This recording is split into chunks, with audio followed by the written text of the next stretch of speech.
indiscutivelmente o maior líder da oposição no Brasil, né? Até que surjam alternativas à direita, espero que numa direita democrática, né? O Bolsonaro vai seguir sendo o líder desse movimento de extrema-direita que se formou nos últimos anos. Então é muito difícil ignorá-lo, né? Eu gostei da fala do Alexandre Padilha, ministro Alexandre Padilha, acho que ontem, quando alguém perguntou justamente sobre isso, assim, como é que você vê a volta do Bolsonaro ao Brasil? E ele respondeu, não vê, a gente não vê. Bolsonaro é um cidadão comum que vai voltar para o Brasil, e ok, assim, o governo não pode pensar em criar respostas a um cidadão comum, até pela desproporcionalidade que é um governo lutar contra uma ou outra pessoa como indivíduos, né?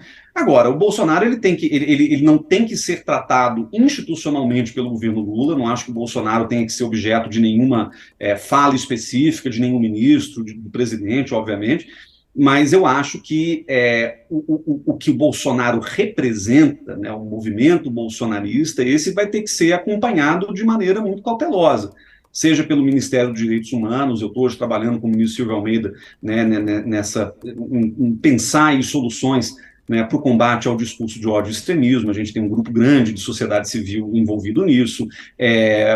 A parte de comunicação do governo vai ter que fazer um trabalho muito grande. E aí eu acho, voltando à pergunta do Josias e do Sakamoto, eu acho que aí tem um papel importante do governo, que é reocupar espaços digitais e retomar uma centralidade da discussão de políticas públicas concretas num espaço que foi povoado pelo bolsonarismo nos últimos anos.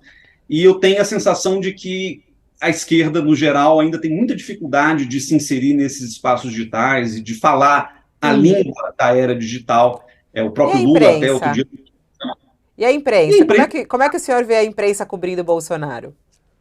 eu acho que a imprensa vai ter que dar ao Bolsonaro o tamanho que ele efetivamente tem. Se acontecerem manifestações, a imprensa vai ter que noticiar. Se o Bolsonaro falar uma coisa que realmente seja relevante do ponto de vista do debate público, a imprensa vai ter que noticiar. Agora, eu acho que é contraproducente, eu estou dizendo isso da posição de um professor universitário, não sou jornalista e quem sou eu para ditar o que a imprensa vai cobrir. Mas eu acho que assim, o que é contraproducente é ficar seguindo o Bolsonaro e noticiando o Bolsonaro nas suas corridas matinais ali pelo Lago Sul, nas suas falas escalafobéticas e completamente descoladas da realidade.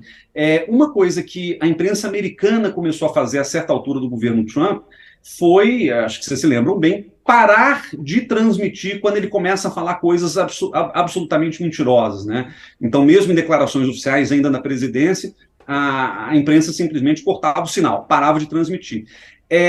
Pode ser um caminho, quer dizer, perceber que o Bolsonaro vai falar coisas que não têm absolutamente nenhuma contribuição para a ordem política atual e a imprensa simplesmente ignorar essas pautas, ou pelo menos tratá-las como pautas menores, né? O que eu não gostaria de ver como cidadão é o Bolsonaro nas manchetes dos jornais todo dia, enquanto a gente está aqui se debatendo, como o Sakamoto falou mais cedo, sobre marco fiscal, sobre macroeconomia, taxa de juros, sobre questões concretas de SUS, Minha Casa Minha Vida, etc. Enquanto a gente deveria estar discutindo isso, a imprensa cobrir, né, a fala do Bolsonaro ou alguma coisa irrelevante. Mesmo a questão das joias, eu acho que já deu. Assim, eu acho que existe aí uma importância enorme em se investigar o que está acontecendo, inclusive isso pode ser um caminho para uma eventual condenação do presidente Bolsonaro, mas, por exemplo, eu acho que isso não pode ocupar um espaço maior do que a situação da vida real do brasileiro.